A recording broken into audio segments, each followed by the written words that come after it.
c'est encore plus grave. parce que bu ñu demee c'est encore plus grave. non xaaral rek da nga ne ma génnee responsabilité état bi loolu laay def nii c'est encore plus grave parce que kenn bu naree ñëw mais day créer un journal nekkatul sax autorisation mais déclaration rek lay def pour ñu jox ko journal bi loolu c'est un problème te dama ne de la même manière nu ñuy exiger aux journaux classiques ñu def déclaration au préalable dama jàpp ne site internet tamit.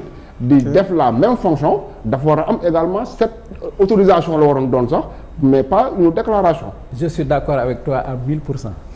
ok tu as effectivement raison. L'environnement waxoon naa ko ci sama départ bi état bi son rôle c'est l'environnement et aujourd'hui environnement bi gis nañ ne am na vide bu am surtout ci côté internet bi parce que développement internet bi ñu bëri la bett. Maintenant il y a le nouveau code de la presse. boo xam ne peut-être Moustapha xam na ci dara ñi ko lire aussi xam nañ ci dara man liggéey naa ci tuuti am na yeneen affaires yu fi am aussi il y a code de la publicité il y a beaucoup de choses. des trucs que les gens sont en train de préparer boo xam ne dina jël en charge lu bëri ci loolu même si application yi souvent nag Sénégal dañoo am texte yu baax. mais après duñ ko appliquer. Donc le rôle de l'État c'est un rôle de régulation mooy benn. li ñu soumettre régime bi ñu soumettre journaux yi nga xam ne am na benn déclaration boo war a def ñu xam au moins à qui on a affaire mais man pour man on doit même aller plus loin et la plupart des journalistes sont d'accord tey du n'importe qui moo war a mën a jóg créer journal du n'importe qui moo war a jóg créer site d'information donc war nga am formation wala benn expérience bu lay permettre nga def ko donc loolu ci régulation bi la bokk et je pense que le nouveau code de la presse jël na ko en charge même si je me souviens plus de tous les détails donc yooyu je suis d'accord avec toi il faut l'environnement mais à côté de l'environnement nit boo ko indilee BMW x xawma nangam automatique et tout et que mënul dawal ban njariñ la am. du dem mais du dem. encore une fois nañ jàng dawal.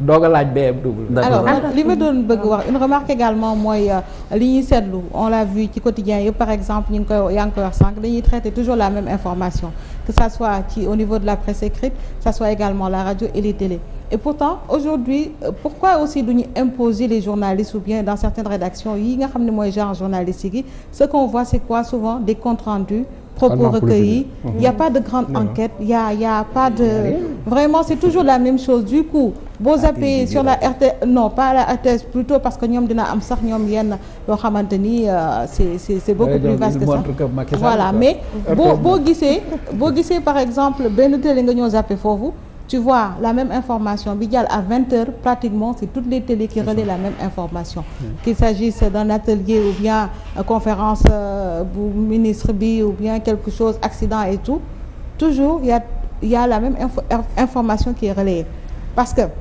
mën na am correspondant boo xamante ni moo nekk dans une région kooku indi information relayé ko fii teg ko nga zappé feneen gis la même info toujours on dirait que tey genre journalistique yi y a que le compte rendu yu nga xamante moom la ñuy defal propos recueillis ou bien des appels téléphoniques mais et puis il y a également la question de la spécialisation je pense que loolu également ce serait bien pour les journalistes ñu spécialisé wu ci benn matière certains sont polyvalents certes mais quand même il serait bon spécialisé wu n'est-ce pas ci benn domaine. Oui bien sûr bon xam nga problème bi ngay poser mooy li ma doon wax sànq mooy le problème de la qualité du travail si les journalistes font n'importe quoi n'importe qui peut être journaliste et la réalité c'est qu'on a tendance comme ni nga ko waxee nii à faire n'importe quoi et n'importe quoi mooy lan mooy déjà li nga wax même genre yi la ñuy traiter mais ñun bi ñuy commencer journalisme dafa am loo xam ne dañ ko doon moom lañ doon bañ on fait pas de journalisme de demande de couverture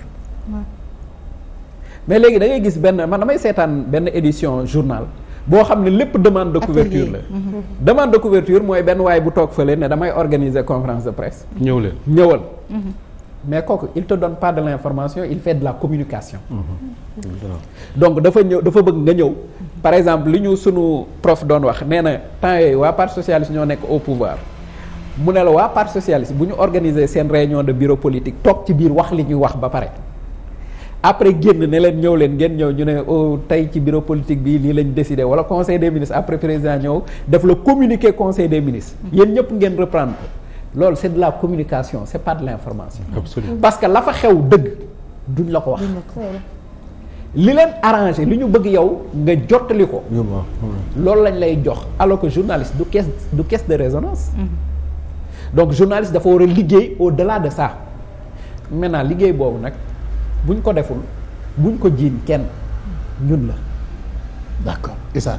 mooy dafa am leneen loo xam ne aussi dañ ko gis. te xëy na faaw ma laaj la ci avant ñu génn ci point wàllum journalisme beeg yooyu muy wàllum chronique est-ce que tey ni mu mel Sénégal mooy chroniqueur ak yooyu noonu. avancée démocratique nga koy jàppee comme yow yàgg nga si te yéen da ngeen doon wax seen xalaat maanaam liberté la woon si yéen liberté ngeen doon réclamer souvent est-ce que avancée démocratique la wala am na loo xam ne dina ko yàq si métier bi. bon yan chroniqueur ngay wax chroniqueur yi nekk ci télé. waaw chroniqueur télé waay.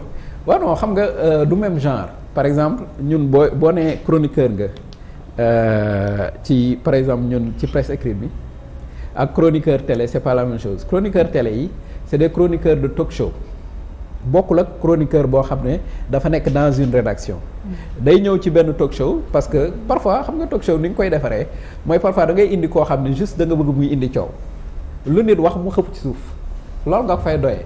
parce que am na ñoo xam ne lu amul coow duñ ko seetaan.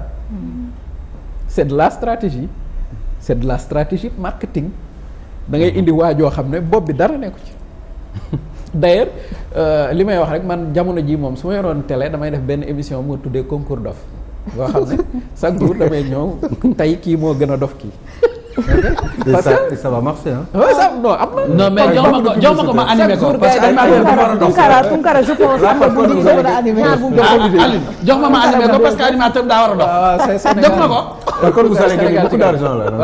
waaw mais concours dof dafa am dañuy xëy chaque jour et puis bon Sénégal sax ngay gis ñaari nit ñuy xeex kii ne ko da ngay jaay dof naa la wan maa la gën a dof kii wala ngay jaay donc dañuy concours dof am et concours dof boobu moo nekk dans l'espace public donc concours dof boobu. moo ñëw ci télé yi. waaw moo ñëw ci télé yi donc dañuy jël ay chroniqueurs yoo xam ne koo xam ne dafay sañ wax. koo xam ne bu ñëwee loo wax mu xëpp ci suuf koo xam ne li muy wax xamu ci dara. xam nga ak koo xam ne dafa tane ak koo xam ne nangam wutuñu ku xam wala koo xam ne bon parfois peut-être invité bi ñuy indi kooku toog moom mooy xam li muy wax. peut-être ou 2 ou 3 personnes mais ñeneen ñi dañuy xumbal. et xumbal boobu moo tax nit ñi toog fa di seetaan. mais c'est vrai. ok parce que ñun xam nañ ne.